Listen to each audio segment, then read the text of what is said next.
नए साल का पहला ही दिन देश के लिए सबसे बड़ी खुशखबरी लेकर आया। 2021 के पहले ही दिन भारत को कोरोना के खिलाफ पहली वैक्सीन मिल गई। सरकार की बनाई सब्जेक्ट एक्सपर्ट कमेटी ने पुणे की सीरम इंस्टीट्यूट में बन रही कोरोना वैक्सीन को इमरजेंसी इस्तेमाल की इजाज़त दे दी है। सीरम इंस्टीट्यूट में ब्रिटेन की ऑक्सफोर्ड एस्ट्राजेनेका कंपनी के सहयोग से कोविशील्ड नाम की वैक्सीन बन रही है, जिसे ट्रायल में 90% तक कारगर पाया गया था। सब्जेक्ट एक्सपर्ट कमेटी ने वैक्सीन की सिफारिश DGCI से कर दी है। DGCI की मंजूरी के बाद वैक्सीन के लगाए जाने का रास्ता साफ हो जाएगा। भारत बायोटेक की वैक्सीन कोवैक्सीन ने भी इमरजेंसी इस्तेमाल की इजाज़त मांगी थी, हालांकि उसे इजाज़त नहीं मिली है, उससे और डेटा मांगा गया है। आज से पूरे देश में कोरोना वैक्सीन का ड्राई रन हो रहा है। केंद्रीय स्वास्थ्य मंत्री डॉक्टर हर्षवर्धन ने शनिवार से सभी राज्यों में शुरू होने वाले ड्राई रन को लेकर समीक्षा बैठक की।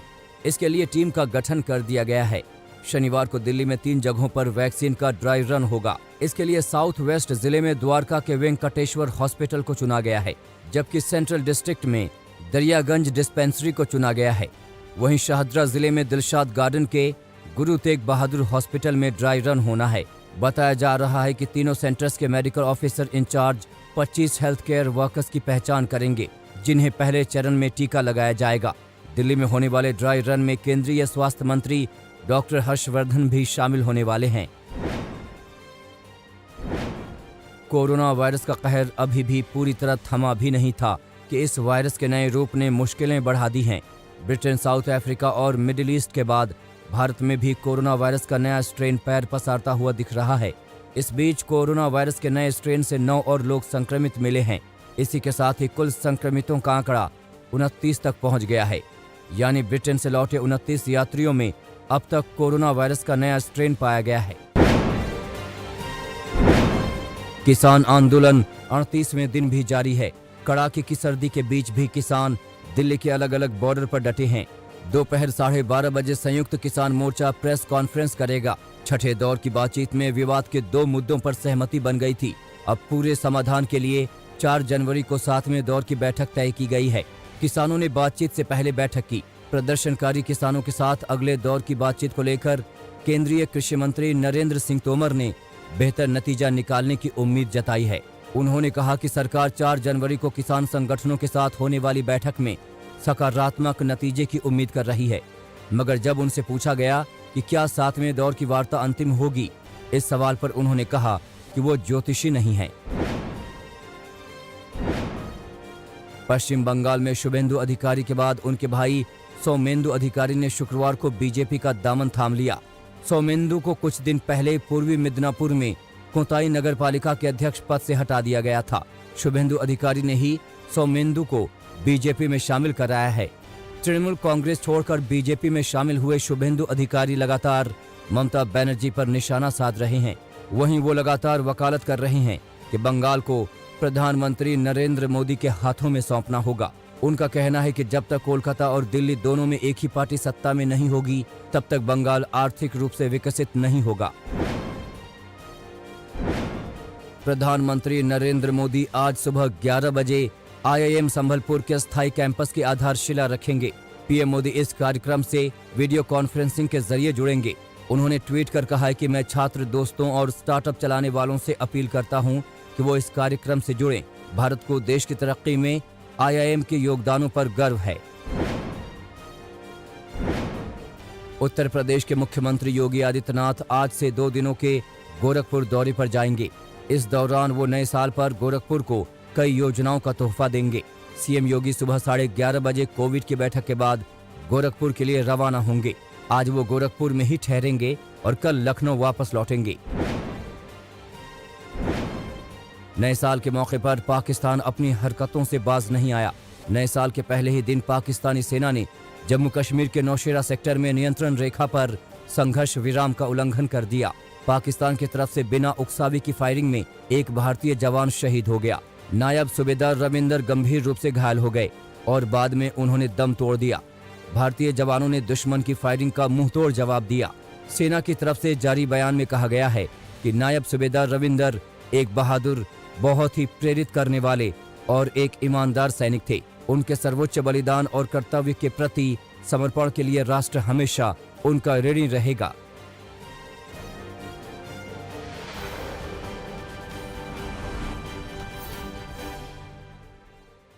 राष्ट्रीय स्वयंसेवक संघ के सरसंघ चालक मोहन भागवत ने शुक्रवार को कहा कि अगर कोई हिंदू है तो वो देशभक्त होगा और ये उसका बुनियादी चरित्र व प्रकृति है। संघ प्रमुख ने महात्मा गांधी की उस टिप्पणी का हवाला दिया जिसमें उन्होंने कहा था कि उनकी देशभक्ति की आपत्ति उनके धर्म में हुई है। स्वधर्म और देशभक्ति का जिक्र करते हुए संघ प्रमुख ने कहा कि हिंदू है तो उसे देशभक्त होना ही होगा, क्योंकि उसका मूल ये है। वह सोया हो सकता है जिसे जगाना होगा, लेकिन कोई हिंदू भारत विरोधी नहीं हो सकता। परंतु गांधी जी ने जो बात कही है वो गौर करने लायक है। ये देशभक्त तो हम सब है, लेकिन गांधी जी ने कहा कि मेरी देशभक्ति मेरे धर्म से निकलती है।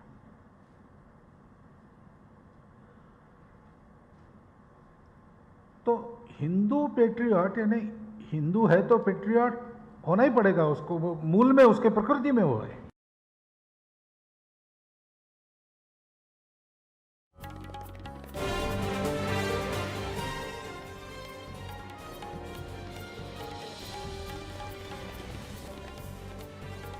कोरोना के नए स्ट्रेन के मामले भले ही सामने आ रहे हों, लेकिन वैक्सीन से अब उम्मीद जागी है।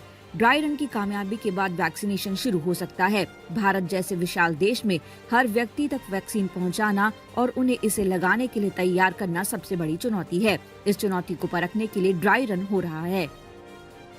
राजधानियों में और जहां पर भी स्टेट्स के लोग और डिस्ट्रिक्ट्स में, डिफिकल्ट डिस्ट्रिक्ट्स में करना चाहें, वहां पर एक मॉक ड्रिल वैक्सीन को देने के संदर्भ में किसी भी प्रकार की कोई भी इम्प्लीमेंटेशन में कमी ना रहे, वो कल होने जा रहा है। वैक्सीनेशन की रिहर्सल में खास तौर पर कुछ ऐसी जगहों को भी शामिल किया जाएगा जो दुर्गम इलाकों में है।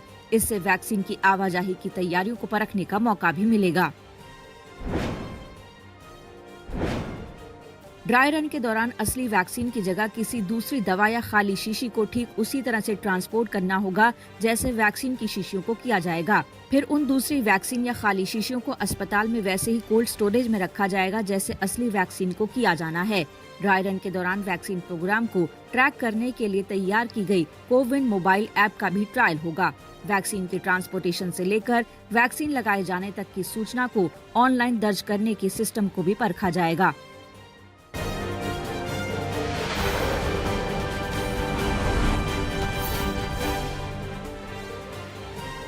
मुंबई के खार में एक दिल दहला देने वाली घटना हुई है। नए साल की रूफटॉप पार्टी में एक लड़की को उसके दो दोस्तों ने अपार्टमेंट से नीचे फेंक दिया।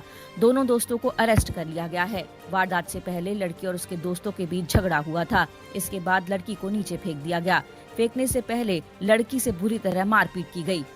बताया जाता है कि लड़की ने अपने दो दोस्तों को आपत्तिजनक हालत में देखा था। इसके बाद उनमें झगड़ा हुआ। पुलिस जांच कर रही है कि रोक के बाद भी आखिरकार कैसे इमारत की छत पर पार्टी हो रही थी। पार्टी 16वीं मंजिल की छत पर हो रही थी।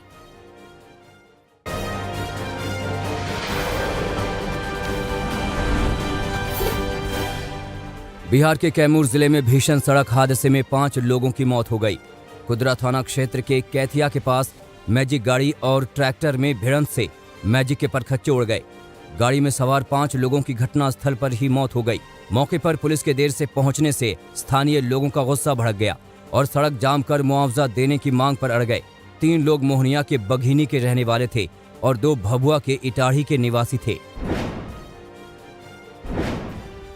सोशल मीडिया पर एक वीडियो तेजी से वायरल हो रहा है। इसमें 2 शख्स छत्तीसगढ़ के अंबिकापुर में मरीन ड्राइव की खूबसूरती बढ़ाने के लिए लगाए गए माई अंबिकापुर को लात मारकर क्षतिग्रस्त करते हुए नजर आ रहे हैं। वीडियो में युवकों के हाथ में पिस्टल भी नजर आ रही है। वीडियो के वायरल होने के बाद पूरी घटना ने शहर की पुलिस पर भी सवाल खड़े कर दिए हैं। राजस्थान के जैसलमेर में नए साल के पहले दिन एक दर्दनाक हादसा सामने आया। हादसे में जिले के रामदेवरा रेलवे स्टेशन पर छुट्टी बिताकर वापस ड्यूटी पर लौट रहे बीएसएफ के जवान बुरी तरह से घायल हो गए। दरअसल रानीखेत एक्सप्रेस में पानी भरकर लौटने के बाद चलती ट्रेन में चढ़ने के दौरान हेड कांस्टेबल अजय कुमार का पांव फिसल गया। जिससे पटरी पर गिरने के बाद उनका पैर कट गया। गंभीर अवस्था में अजय कुमार को जोधपुर ले जाया गया, जहां उनकी हालत गंभीर बनी हुई है। जैसलमेर से ही एक और दर्दनाक खबर सामने आई है।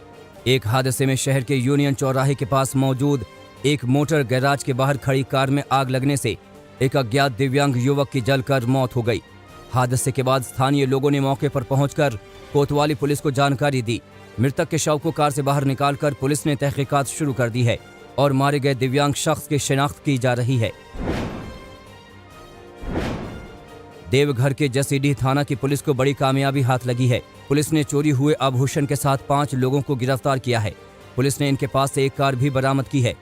जसीडीह पुलिस ने गुप्त सूचना के आधार पर संजय यादव, सद्दाम हुसैन, सलाउद्दीन अंसारी, छोटेलाल पोद्दार और सतीश कुमार कौशिक को गिरफ्तार किया। पकड़े गए अपराधियों ने इस बात को स्वीकार किया कि वो कई आपराधिक वारदातों में शामिल रहे हैं।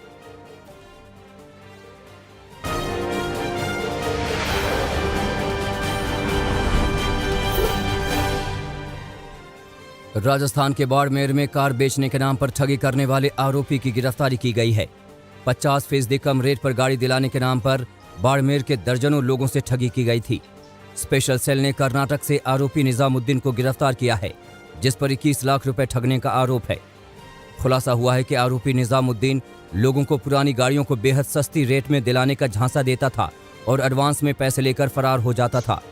पुलिस आरोपी की संपत्ति को कुर्क करने की कार्यवाही में भी जुट गई है।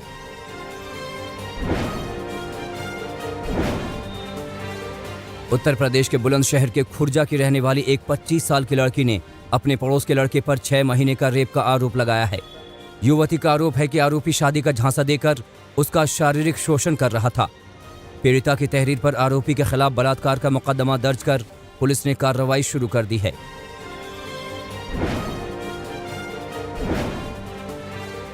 यूपी के सोनभद्र में राजखड़ घाटी के पास बोलेरो और डंपर की भिड़ंत में बोलेरो चला रहे ड्राइवर सहित कुल 9 लोग बुरी तरह से घायल हो गए।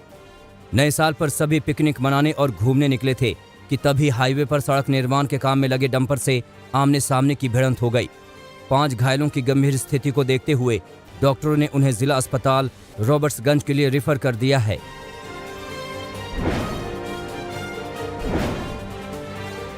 नए साल के पहले दिन ही छत्तीसगढ़ के सूरजपुर में शर्मसार करने वाली वारदात सामने आई है। 2 नाबालिग सहित 5 लड़कों ने एक 15 साल की लड़की के साथ गैंगरेप किया। दुष्कर्म को अंजाम देने के बाद वो फरार हो गए थे, लेकिन बाद में पुलिस ने सभी 5 आरोपियों को गिरफ्तार कर लिया है। दरअसल बस के इंतजार में खड़ी पीड़िता से आरोपियों ने जबरन मारपीट की और उसे बाइक पर बिठाकर एक सुनसान में ले जाकर सामूहिक बलात्कार किया।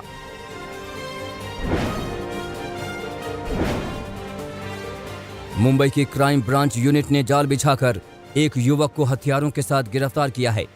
युवक के पास से पुलिस ने एक कार्बाइन, 2 मैगजीन, 3 पिस्टल, 3 मैगजीन के साथ 15 जिंदा कारतूस जब्त किया है। 31 दिसंबर को क्राइम ब्रांच यूनिट 8 को खबर मिली थी कि एक शख्स बांद्रा ईस्ट के इंदिरा नगर झोपड़पट्टी के पास हथियार बेचने के लिए आ रहा है। खबर मिलते ही अधिकारियों ने युवक की तलाशी ली और हथियारों का जखीरा पकड़ा, जिसकी कीमत 3,77,000 बताई जा रही है। कोर्ट में पेशी के बाद आरोपी को 4 जनवरी तक पुलिस हिरासत में भेज दिया गया है।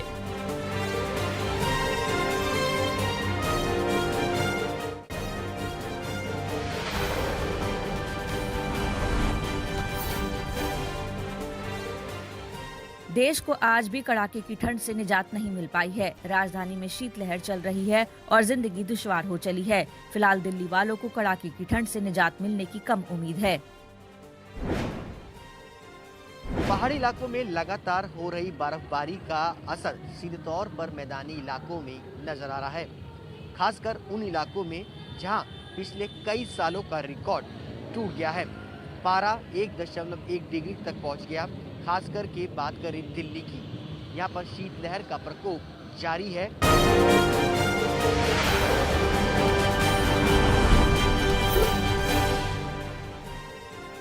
राजधानी दिल्ली में सर्दी का टॉर्चर जारी है। मौसम विभाग के मुताबिक कड़कड़ाती ठंड का कहर फिलहाल थमने वाला नहीं है। वेस्टर्न डिस्टर्बेंस की वजह से 3 जनवरी से 5 जनवरी तक रुक रुक कर बारिश होगी। 3 जनवरी से दिल्ली वालों को शीतलहर का सामना करना होगा, यानी हाड़ कंपाने वाली सर्दी से लोगों को दो चार होना पड़ेगा। नए साल पर दिल्ली की सर्दी ने पिछले 14 साल का रिकॉर्ड तोड़ दिया। 1.1 डिग्री सेल्सियस तापमान के साथ 1 जनवरी को सबसे अधिक सर्दी रिकॉर्ड की गई। मौसम विभाग के मुताबिक 1935 में दिल्ली का पारा माइनस में चला गया था। उसके बाद ये दूसरा मौका है जब तापमान 1.1 डिग्री पर पहुंचा है।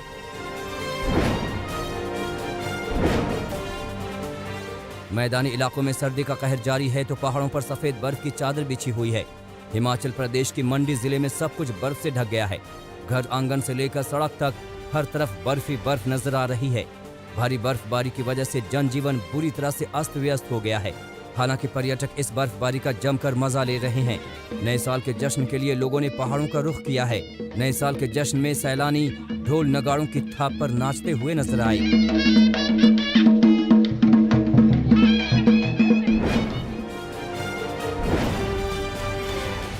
रुद्रप्रयाग में भी नए साल पर लोगों को भीषण ठंड का सामना करना पड़ रहा है। कड़कड़ाती ठंड में लोग गर्मी के लिए अलाव का सहारा ले रहे हैं। सर्दी का सबसे ज्यादा असर हिमालय के निचले इलाकों में देखने को मिल रहा है। हिमालय की तरफ से चलने वाली सर्द हवा हाड़ कंपा रही है। रुद्रप्रयाग के अलावा ऊखीमठ, सोनप्रयाग, गुप्तकाशी और फाटा सहित तमाम इलाके शीतलहर की चपेट में हैं। भीषण सर्दी की वजह से लोग ज्यादा वक्त घरों में बिता रहे हैं, जिससे बाजार में खरीद बिक्री पर बुरा असर पड़ रहा है।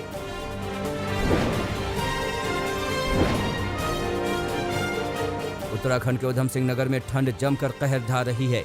पहाड़ों पर बर्फबारी हो रही है तो वहीं मैदानी इलाकों में शीतलहर के साथ कोहरा भी मुश्किलें बढ़ा रहा है। सर्दी की वजह से लोगों का घरों से निकलना मुश्किल हो रहा है। सुबह के वक्त कोहरा इतना घना होता है कि आसपास कुछ नजर नहीं आता। उधम सिंह नगर में कोहरे के साथ ही बादल भी छाए हैं, जिससे सूरज के दर्शन नहीं हो पा रहे हैं।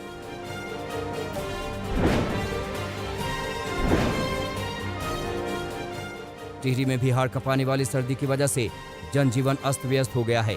भारी बर्फबारी की वजह से टिहरी में हर तरफ बर्फ ही बर्फ नजर आ रही है। हालांकि बच्चे स्नोफॉल को एंजॉय कर रहे हैं, लेकिन लोगों का घर से निकलना दूभर हो गया है। घरों से लेकर खेत खलिहान तक सब कुछ बर्फ की मोटी चादर से ढका हुआ है। जिले के सीमांत गांव गंगी, पिंसवाड़, मेड मारवाड़ी और पावली कांठा में भी हर तरफ बर्फ ही बर्फ देखने को मिल रही है। सर्दी से बचने के लिए यहाँ अलाव ही एक सहारा रह गया है।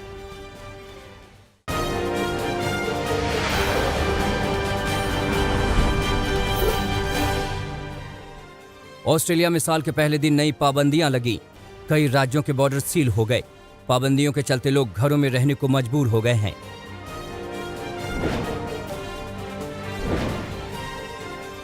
जापान में बेहद शांत तरीके से लोगों ने किया नए साल का स्वागत। मंदिरों में जाकर लोगों ने अच्छे भविष्य के लिए पूजा की।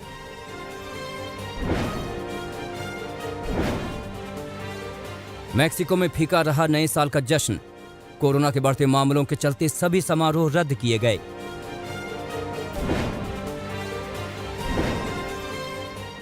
कोरोना के बढ़ते मामलों के चलते पुर्तगाल में नए साल का जश्न नहीं मनाया गया।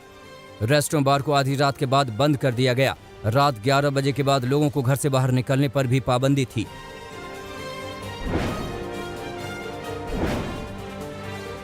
पाबंदियों के बीच नए साल के मौके पर जर्मनी की राजधानी बर्लिन में आतिशबाजी हुई।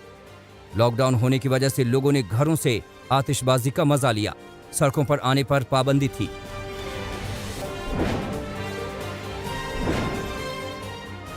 ग्रीस में नए साल पर जमकर आतिशबाजी हुई। रोशनी से पूरा एथेंस शहर नहा गया।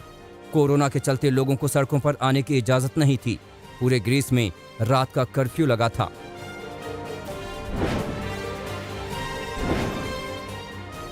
वियतनाम में भी नए साल का जश्न भव्य तरीके से मनाया गया। राजधानी हनोई की सड़कों पर हजारों लोग उतर आए और जमकर आतिशबाजी करते हुए दिखे। बड़ी संख्या में लोग सड़कों पर नाचते गाते भी नजर आए।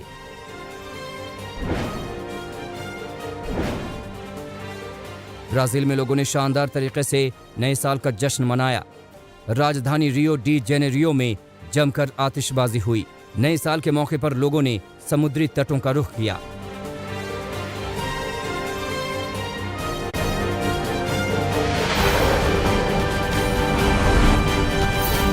नमस्कार, मैं हूं अंजना ओम कश्यप। हमें उम्मीद है ये वीडियो आपको पसंद आया होगा।